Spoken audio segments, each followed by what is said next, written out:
So today we'll talk about obstructive lung diseases, which includes mainly two diseases, which is COPD and asthma.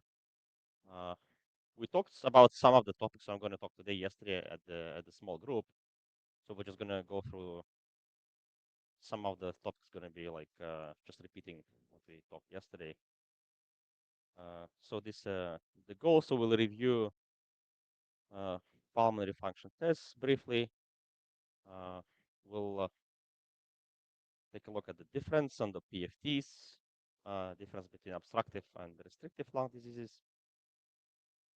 We'll talk about COPD, risk factor, pathogenesis, and diagnosis. We'll talk a little bit about one of the types of COPD, which is caused from alpha antitrypsin deficiency. And then we'll review the COPD and asthma medications, which has a big overlap. So these are the lung volumes from the basic physiology. So the tidal volume, that's what we're breathing like moment to moment, in and out. That's the tidal volume. If you take the there is a total vital lung capacity. If you take a deep breath besides tidal volume and then exhale all that, that's going to be total lung capacity.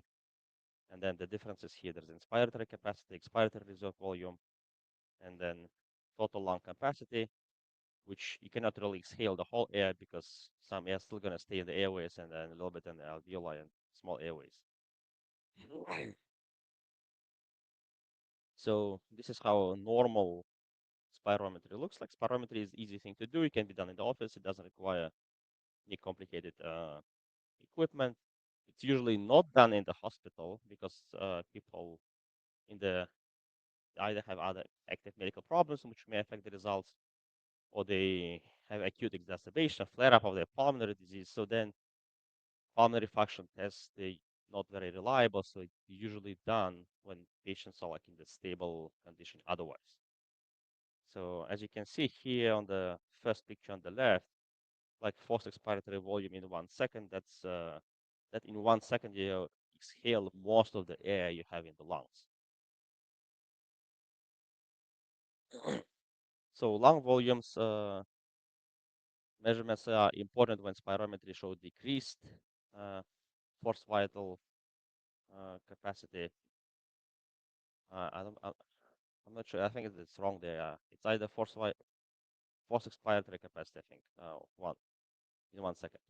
Um, there is a way to measure total lung capacity, and body plethysmography is the main way. How you do that?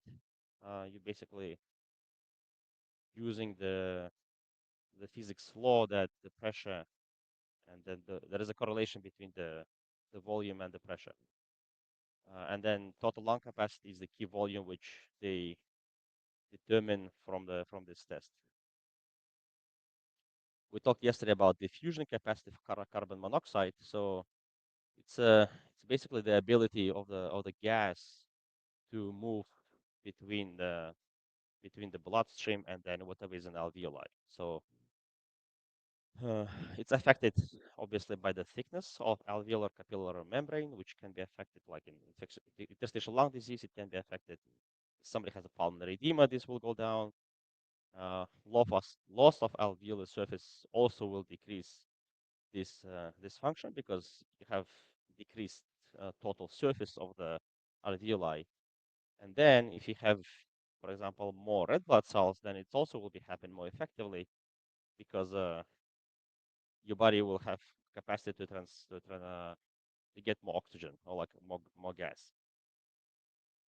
The DLCO increases during like exercise because you have more flow, left to right shunt because also there is more blood flow, and polycythemia because you have more red blood cells.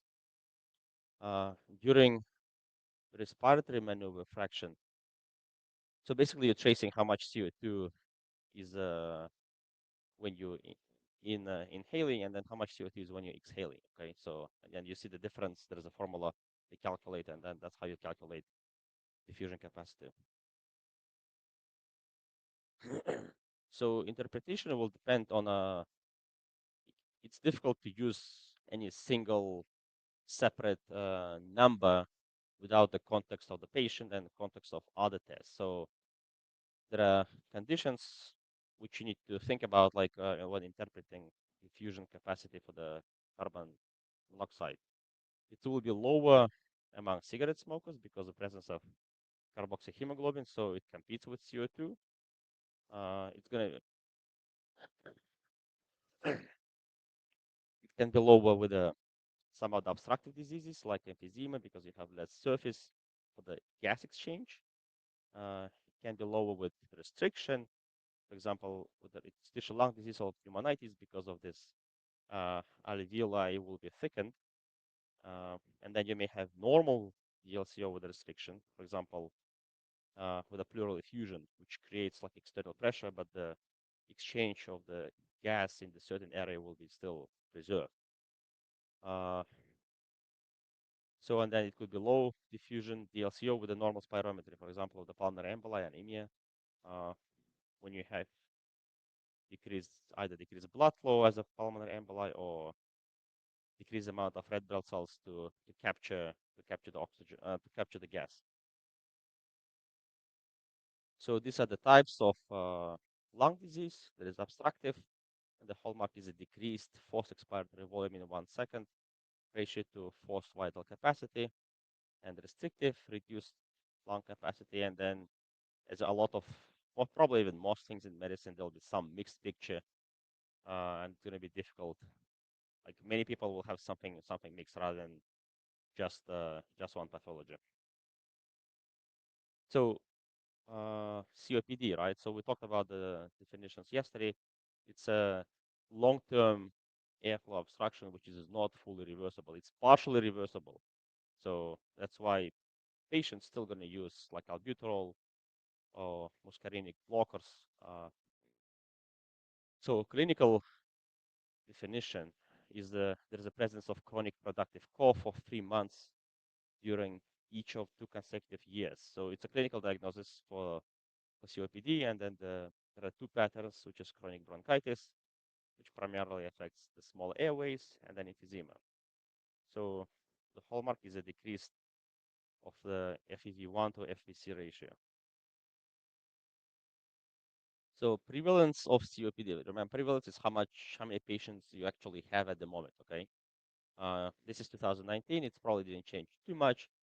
You can see it's still pretty common, like in US, where you're gonna have your clinical rotations, and then some parts of the Europe, and then in Australia. So one of the explanation is that at certain point in the past, the smoking was very, very common. It's not very common now in US. Uh, and people who damaged their lungs like in 70s, 80s, they're still alive. That's why. And then right now, they actually, many of them develop COPD like years after. So that's why the prevalence is still high. And then it also correlates with the just general life expectancy. If life expectancy in certain country, for example, is like 50, nobody lives in their like 70s, 80s, then of course the prevalence of like this COPD will be lower because you need to live, you need to have certain amount of exposure, certain amount of lifetime to get to the point where you're officially diagnosed with COPD. So yeah, we talked about this also yesterday briefly. So this is the lung function over the lifetime. You see the lung function represented by FEV1. So normally in the upper line, if patient doesn't smoke, doesn't have any predisposition to the COPD, then they never really reach the degree of the lung function drop, which causes the symptoms. Okay, so you can see it never gets to the symptoms part.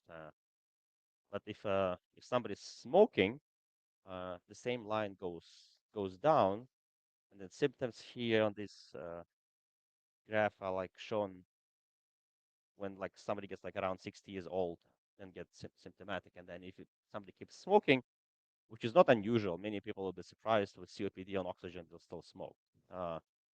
So then they get to the disability point quicker. So if anybody stops smoking at the certain time, like at the 45 or 65, it's still helpful. you will not reverse the damage was already done. But the loss of function, the speed at which you lose this function, will go down, and then you'll get symptomatic. You may not get symptomatic, or you may get symptomatic like late in life, which is still better than like continuous smoking. So, what are the main risk factors for COPD? So the main, of course, it's environmental. It's cigarette smoking. The other stuff people smoke now, like vaping and marijuana, like there is not like any clear data yet because you need to observe people for the longer period of time, but they probably these factors as well. Uh, of course, if there is a lot of pollution, occupational exposures, uh, somehow allergy and asthma is also predisposes the patients to COPD. Uh, Something congenital like abnormal lung development, bronchopulmonary dysplasia may predispose COPD, childhood infections, TB, and then some genetic risk factors like if you lose the function in alpha antitrypsin deficiency or you have mutation in the cystic fibrosis gene. So a few words about pathophysiology. So these are the processes which affect the affect the patient, the main pathological processes which affect the patient, which lead to COPD, okay, and the symptoms. So first of all, smoking and other factors that cause. I'm not smoking. I'm just recovering from flu from 2 weeks ago. So there is a chronic inflammation, which is one of the main factors. So there is a long-term exposure to irritants like smoking or pollution, and then it causes the inflammation of the airways, alveoli, and pulmonary vasculature. So this leads to airway remodeling. There is more inflammatory cells. Uh, these cells release proteases, causing fibrosis, narrowing and like thickening of the airways, which causes narrowing of the airways. There is a mucus hypersecretion. That's why a lot of patients with COPD they have a lot of like chronic cough, and then it's worse in the morning because it all accumulates and they have to cough up this phlegm in the morning. So there is a goblet cell hyperplasia, which they reduce the mucus, leading to airway obstruction. There's a little bit different mechanism in emphysema, which is the destruction, basically loss of alveolar walls. Uh, this causes loss of elastic recoil and gas exchange. You remember, so inhalation is an active process, right? You need to contract the muscles to bring the air, but then all the muscles relaxed, and by own weight, the lung and the chest wall is kind of recoiling. So that happens with the alveoli. Okay, so if you lose the elastic recoil, then the alveoli remain open. You have air trapping. These open alveoli they kind of obstruct the small airways. So that's how the gas exchange get impaired. And then at the latest stages of COPD, which not everybody develops, only with a severe COPD, patients may develop like a pulmonary hypertension, uh, primarily from the hypoxia. Like anytime in anywhere in the body, hypoxia will cause vasoconstriction. That's a normal reaction. In the pulmonary vasculature, there will be imbalance between nitric oxide, prostacyclin, thromboxane. So nitric oxide that dilates the vasculature, right? So there will be, because of the oxygen deficiency, the hypoxia, there will be more factors to cause vasoconstriction. This will increase the pressure in the flow. Uh, Eventually, that causes the right side heart failure, and corpulmonale is basically the same word. So you can measure the pulmonary pressure with the echo, but it's not very accurate. You need to have really right side heart cath to have the accurate numbers for the measurement. So just a few words about emphysema pathophysiology. So it's characterized by abnormal and permeable enlargement of the lung air space with the destruction of like the septi between the alveoli. They became like a one bigger sacs, and you can see the difference between normal and alveoli with emphysema. So then the air trapping will happen there, and then the surface for the air gas exchange will be decreased as well. So again, like few words about emphysema separately because its pathophysiology is a little bit different. So the what happens is the air trapping and hyperinflation. So loss again, like as I told, like loss of elastic recoil prevents alveoli from fully deflating, leading to the air trapping, right? And then it also prevents the gas exchange because the air with a high concentration of oxygen doesn't get to alveoli. Uh, at the gross level, like at the when you put everything together, or I call the small alveoli together, this will increase the residual volume and total lung capacity, and then at the advanced cases will cause the barrel chest appearance. The same process will push the diaphragm down because the volume will go up, and then you'll see the flattened diaphragm. Again, this will be in advanced cases, like mild COPD will have like normal chest X-ray and then minimal symptoms. It causes small airway collapse and increased airway resistance, uh, and then this leads to shortness of breath and then impaired gas exchange, reduced alveolar surface, and pulmonary capillaries leads to hypoxia, and then in later stages hypercapnia as well. So hypoxia it's because they have decreased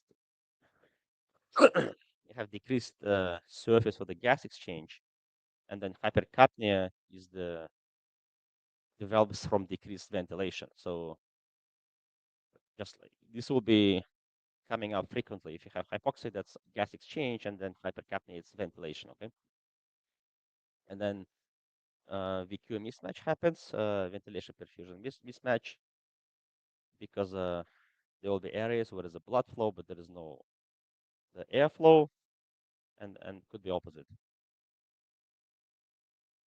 So this is how the COPD small airway is going to look with the normal on the left side and then a COPD on the right side. So you see the difference is that there is some remodeling of the airways. Uh, there is a yellowish stuff you see. There is a mucus production, which is done by the goblet cells, and then we have more goblet cells, which produce more sputum. And normally, if there is a sputum, it's moved up by the ciliated cells, and you have loss of those cells. So that's why not only producing more phlegm, it's more difficult to evacuate it out of the small airways. Um, Also, smoking usually primarily causes the squamous cell metaplasia, which is can be considered like precancerous condition, because that kind of epithelium shouldn't be in the airways. Uh, so yeah, so you have that's what you have in the small airways on the microscope. Okay. Here they also showed more uh, smooth muscle cell hyperplasia as well, which makes the airways thicker.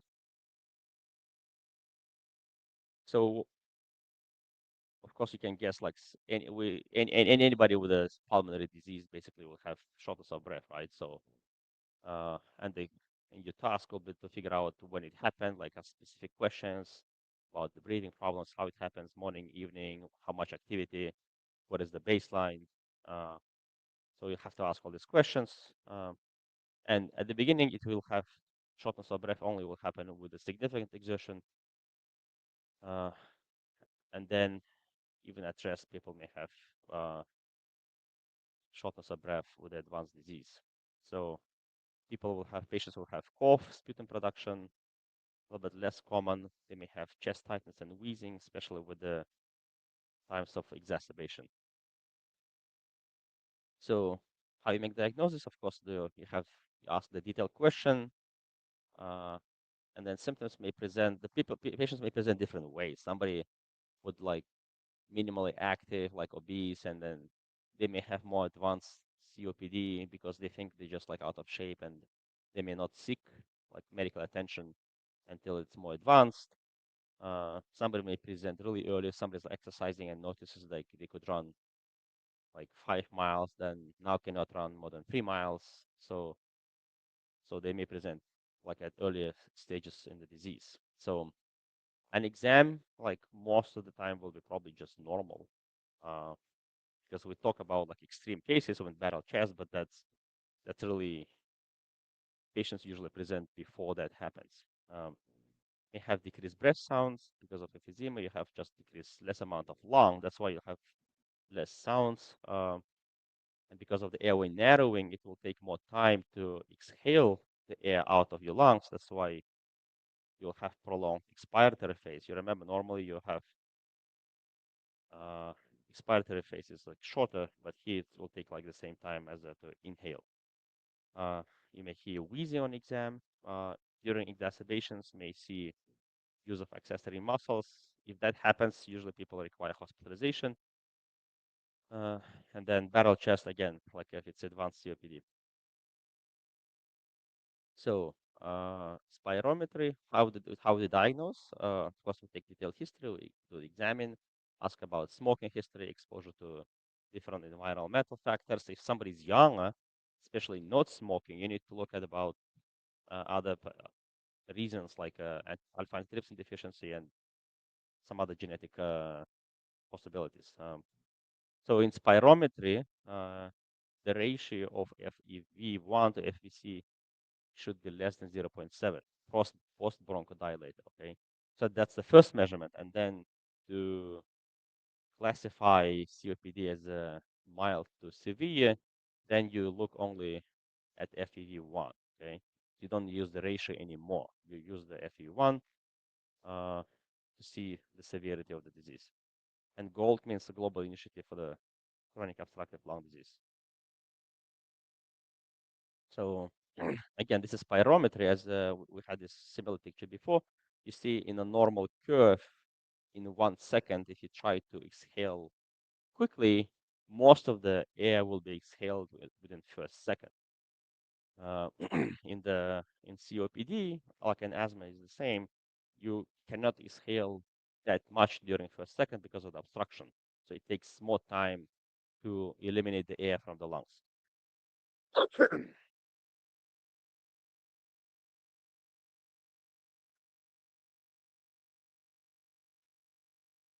So these are the labs you will do. So what's going to happen to hemoglobin with the COPD? Hemoglobin will be normal, higher or lower. So it can be normal. It can be low if somebody has like some other problems, like iron deficiency or some other chronic problems. But it may be higher because the response to hypoxia will be producing more red blood cells. Okay, that's why. Uh, but then if it's really out of proportion high, you need to think about rule out other possibilities like primary polycythemia, for example. But some degree of hypoxia will stimulate red blood cell production. So that's your body's adjustment. You'll need to check electrolytes with creatinine, because again, like if somebody's short of breath, you need to look at other reasons. TSH is a thyroid stimulating hormone, uh, because if somebody's hypothyroid, also may have like shortness of breath. You look at other causes which may cause the shortness of breath, and proBNP is not ideal blood work, but you can just check it to evaluate for the COPD. I mean for the CHF for the heart failure. You'll do ABG, which is arterial blood gas, which will show hypoxia. Hypoxia may be seen in the early stages, uh, and then hypercapnia doesn't happen at the beginning, but as the ventilation becomes a problem, uh, that will show up as well. And hypercapnia will cause a respiratory acidosis, right? So especially in the exacerbations, so your pH will be below normal range, okay? Because you retain CO2, which goes into acid production. And then if this history is not very consistent for the like, is not very, doesn't really match, like typical COPD patients may check out the stuff like alpha antitrypsin deficiency. You'll do chest X-ray, and then most of the time it's just probably going to be normal unless it's like flare up or there's a pneumonia at the moment. But you still need to baseline X-ray to have like a baseline, because patients will be coming to you again and again, and you need to have something to compare. If it's more advanced COPD, you'll see flattening of diaphragm. You may see bulla. CT will show emphysema. Also may help to evaluate different complications of COPD, like it may show like bronchiectasis, bulla, some other pathology like cancer. So that's how emphysema looks like on the chest CT. You can see the black areas, the lucencies, like that's basically the absence of the lung there. Okay, uh, this is advanced COPD, more upper lobes. You see there is kind of empty space in the lungs instead of the lung tissue. So, quick case. So 61-year-old man with a COPD, not on home oxygen. So that's when you ask the questions, when somebody have established diagnosed COPD, you need to ask the questions about the baseline, if they're on oxygen, how much oxygen they use, how much they can do. You can walk like 5 minutes, can they walk to like to the second floor? So to have like understanding of the basic of the baseline. Presents with 3-day history of worsening dyspnea, increased cough frequency and production of thick yellow-green sputum. He reports increased fatigue, decreased exercise tolerance, and wheezing. He denies chest pain, but mentions a low-grade fever and chills. There has been no improvement with his usual bronchodilator therapy. So these are his vitals: low-grade temperature, heart rate a little bit high, respiratory rate also high, blood pressure slightly above normal. On the exam, you hear you see. So part of the exam is observation of the patient, okay? And you can learn a lot just from looking. Somebody just visually in distress, holding like the table, or cannot just sit quietly and just in distress. So that's one of the criteria, like one of the factors you're looking at. So on the exam of the heart, there is tachycardia with no murmurs. There is a diffuse wheezing on the lung exam with a few crackles, no edema on the legs. Chest X-ray shows hyperinflated lungs, no consolidation or pleural effusion. So what do you think is the diagnosis? Like what happens? What's happening here? Yeah, it's COPD exacerbation. Okay, and then infection is one of the most common reasons why this would happen. Another common is like people keep smoking, but they try to stop and they have like few cigarettes and then this happens. Um, the Sometimes you don't know why it happens. Like people just have like a flare up and then you ask all these questions. Like there was no any recent viruses, infections, they don't smoke, but it still happens. So and then if you work in the hospital, like inpatient, that's how most of the time they're gonna present. Okay, if you're working outpatient, you'll be seeing them more like in a stable condition when you're just talking about the everyday life. But in the hospital, they come the acute flare up, and we'll talk about like treatment of the COPD exacerbation a little bit with the when we talk about treatment. So a few words about alpha antitrypsin deficiency. It's a genetic disorder that can lead to lung and liver disease due to the lack of protein called alpha-1 antitrypsin, which protects tissue from enzyme damage. So alpha antitrypsin deficiency is autosomal codominant. Codominant means like both alleles produce the protein, okay? And then it's caused by different mutations on the chromosome 14. The spot is the same, but type of mutation can be different. And then depending on the mutation, it can be reducing the amount of normal protein more or less. Um, if you have both alleles with a severe reduced, then you have obviously a really bad disease. If you have one normal allele, you may be like, it could be asymptomatic. And an inheritance pattern is like both parents need to pass on a defective allele for the disease to manifest severely. Because if you have one allele, should be sufficient enough to produce enough protein not to develop the disease. So what happens with the alpha antitrypsin deficiency? Normal function of alpha antitrypsin is to inhibit neutrophil elastase, an enzyme that degrades elastin in the lungs if left unchecked. So it prevents like autodigestion basically. And then About the lung damage, in deficiency, neutrophil elastase is unopposed, so you have too much of it, leading to destruction of alveolar walls, resulting in pan-acinar emphysema. So when you see pan-acinar, like for the questions for the test, you may click with the alpha antitrypsin because uh, it's kind of it's typical, but not the only cause of pan-acinar emphysema, particularly in the lower lobes. So neutrophil elastase induces also mucin production and secretion and increased expression of other proteases, and you have more inflammation going on. Alpha antitrypsin is a potent anti-inflammatory, and you have less of it. Uh, regulate also neutrophil chemotaxis like attraction, degranulation, autoimmunity. So it regulates a lot of processes in the lung tissue. So you don't have enough of this in the lung, but you have too much of alpha antitrypsin abnormal in the liver.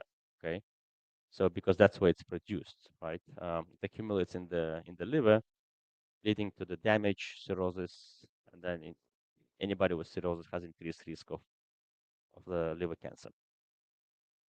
I think it's a little bit smaller, but this is just a picture of what we talked. So the first left upper part, that's what happens in the liver, right? So you're making alpha antitrypsin, but it's not normal, malfunctioned. So it accumulates in the liver, and then you can stain liver tissue with the acid shift. That's the stain, and then you'll see the inclusions. Okay, so this abnormal alpha antitrypsins remains in the liver, and you have on this part you have less of it in the lung, and that causes emphysema. But and that's in the middle. You have some description of pathophysiology of alpha antitrypsin. You see, you have too much uh, of neutrophil elastase, which affect different processes,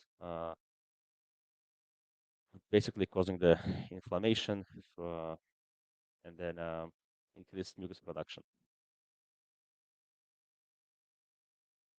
Uh, so how we diagnose? We check the level of alpha antitrypsin in patients with the COPD, liver disease, difficult to treat asthma, and then if you have close family members with the alpha antitrypsin deficiency. Also need to check CRP, C-reactive protein, because alpha antitrypsin can go up a little bit with it's a acute inflammatory molecule which will go up with the inflammation. That's why if CRP is really high, maybe alpha antitrypsin could be a little bit, the level could be a little bit changed. Okay, if it's low, it's low. Okay, but if it's high, you need to correlate with the CRP. So in terms of treatment, unfortunately, it's not great. So you need to control other risk factors because these people still could be smoking or doing other damage to their lungs. May have like environmental exposure, like work exposure. You do the standard COPD treatment, and then you do IV plasma purified alpha antitrypsin. You have to infuse it like regularly just to support the lungs. And then I think it's not going to affect your liver function because you already have too much. So it's primarily protect the lungs, but I don't think it's going to change the course of disease in the liver, which in general, that's a problem. In advanced cases, you may consider like lung transplant or liver transplant if it's like early cirrhosis. So we'll talk about the treatment of asthma and COPD. So both of them are obstructive lung diseases, right? So that's why a lot of treatments we're going to use for asthma and COPD going to be like similar. So in the middle, we have the group of medications which you use for both diseases. And by the way, asthma and COPD may be in the same patient, right? So, and sometimes there is like big overlap and you cannot differentiate is it asthma, COPD, or both. So, uh, so in the middle, we have short-acting beta agonists, and then the most common is the albuterol. So remember, when you have like when you activate sympathetic nervous system, your body is ready like to run. So to run, you need to have to dilate the airways, you need to have more oxygen supply. So that's why you stimulate sympathetic nervous system, and then you inhibit parasympathetic because when you're parasympathetic, your vagus is more active. Your body is kind of in a more quiet state, like ready to digest the food and relax. and you don't need so much like oxygen supply. So that's why you need to block that processes in your lungs. So besides short-acting beta-agonist albuterol, which will work quickly, there is a long-acting beta-agonist. They will not work quickly, so it cannot be used in the acute episode. Okay, they're used for the maintenance of your airways, either in asthma or COPD. Long-acting, any long-acting medication just will keep it open. Okay, we have short-acting muscarinic antagonists, which is ipratropium, is one of the like of these medications. We have long-acting muscarinic antagonists. Also, what we have common is anti-inflammatory, which is primarily steroids. And then we have inhaled steroids, which can be used both for asthma and COPD. They are more frequently used for the asthma, but in COPD can be used as well. The problem with inhaled steroids, they increase the risk of pneumonia a little bit because it suppresses the local immune reaction. So chances of pneumonia goes a little bit higher with inhaled steroids. Uh, if somebody comes with a COPD exacerbation, like in the case we talked a few minutes ago, then may need to use systemic steroids, either oral or IV. Also can use methylxanthines, which are not frequently used anymore because we have other options, and they use as the primary effect is bronchodilation. But they may interact with other medications and they're not very effective. So then in the patient, like in our case, may need something called non-invasive ventilation. Okay, if you do blood gas and your CO2 is really high, that means you're not ventilating. Somebody develops respiratory acidosis with pH being below the normal range, like below 7.35, then you may need to use non-invasive ventilation as a next step. So you know what is that, right? You put the mask, uh, and then it's kind of the same as intubation, but instead of the tube being inside like of your airways, the ventilation happens from outside. So that the mask sitting tightly on your face, they adjust the size to the patient, and it's biphasic, so it helps you to breathe. So when patients initiates herself the breathe, the BiPAP machine will push more air. Okay, and then patient exhales. There is some baseline rate, maybe like 10 a minute when of the machine. If patient is not initiating any inhalation, like it will try to push it, but usually just supports patient's own breathing. So, and the patient should be awake to do this. If somebody is unconscious, it's not going to work very well. If somebody has like face like trauma, also going to be difficult to use. If somebody is like nausea and vomiting, also cannot be used because like you cannot sit with a tight mask on your face if you have like vomiting.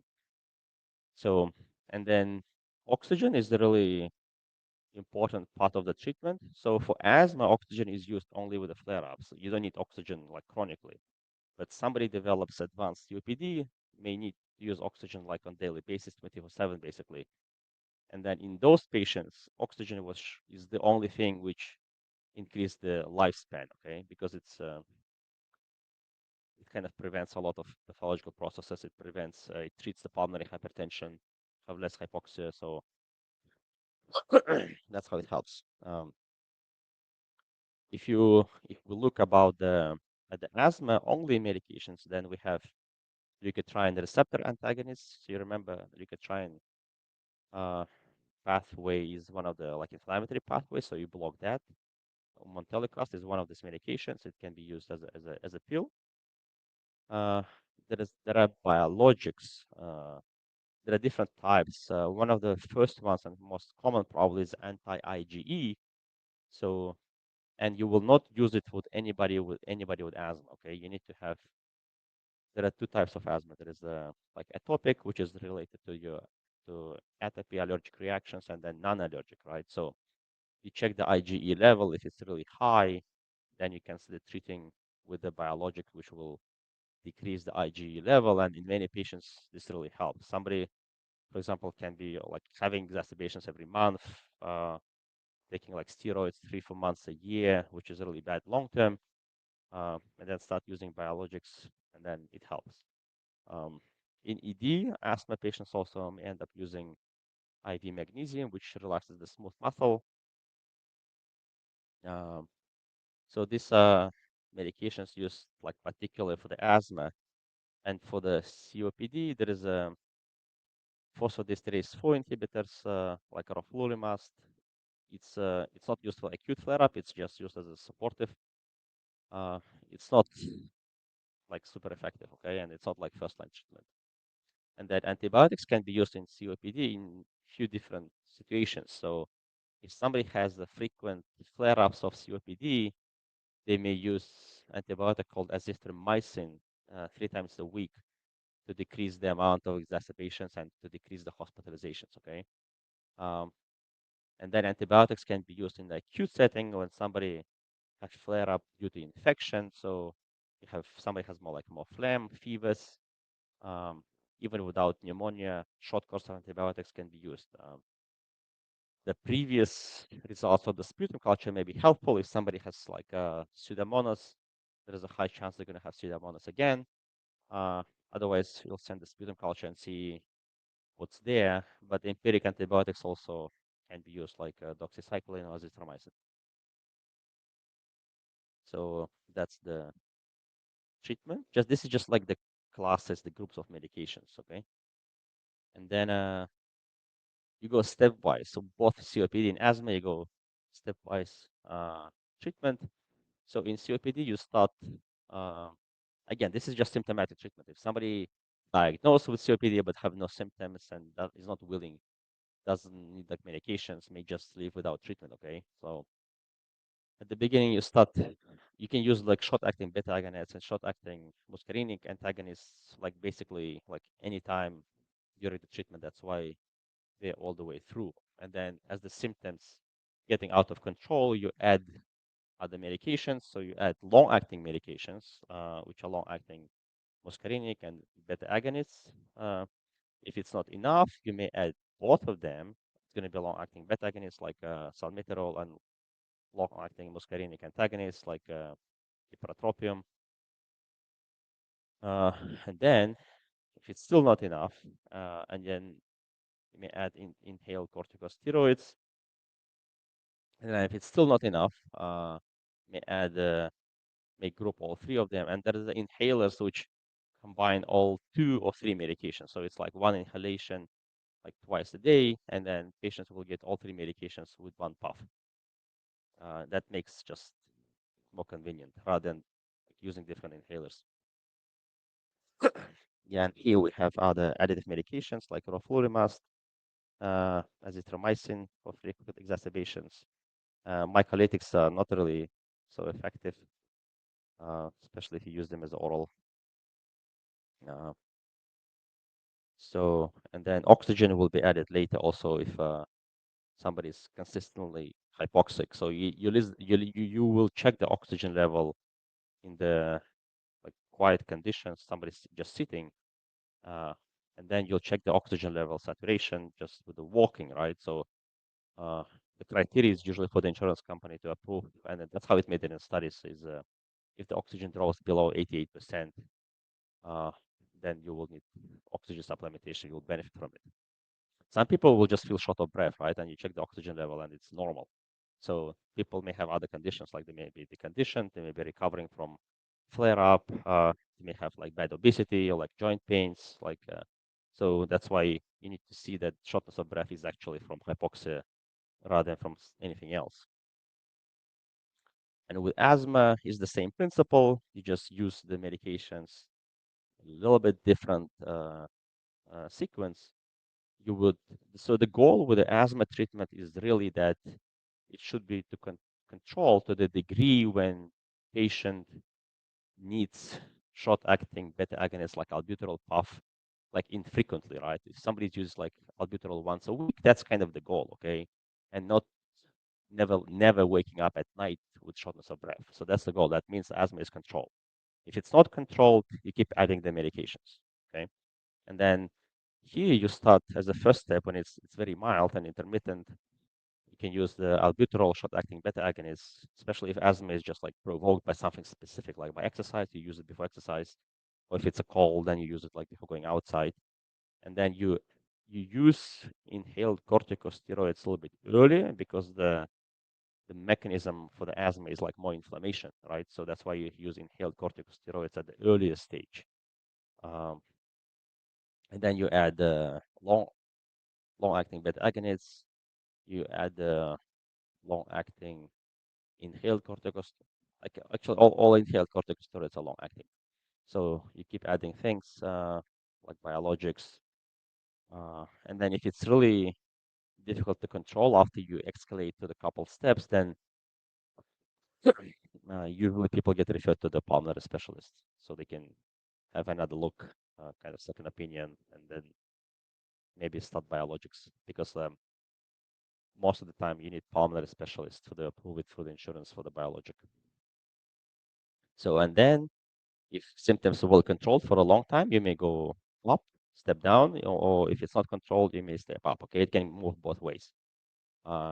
Sometimes if it's like early childhood asthma, it gets better on its own with adult life, and then you may like de-escalate the treatment. So I think that's it. So this is the literature I used. Um, so thank you. Like questions?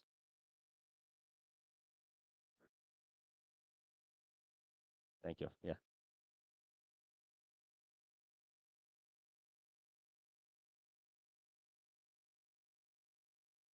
You cannot cure asthma. You can treat, but you cannot cure. No. It may get better if it starts in childhood, and it may get better on its own. And it may get better if you somebody figure out like cat or dog like is causing the kind of allergic reaction. That's why you have the asthma flare-ups all the time. But then you may just like it's not going to be cured. It's still going to be there, but you may have no symptoms without any treatment. Because if I think in those patients, if you do like biopsy, and you're still going to see some changes, like it's not going to be exactly normal. But patient may have no symptoms. And COPD is the same. It's like it only goes one direction. It's not curable.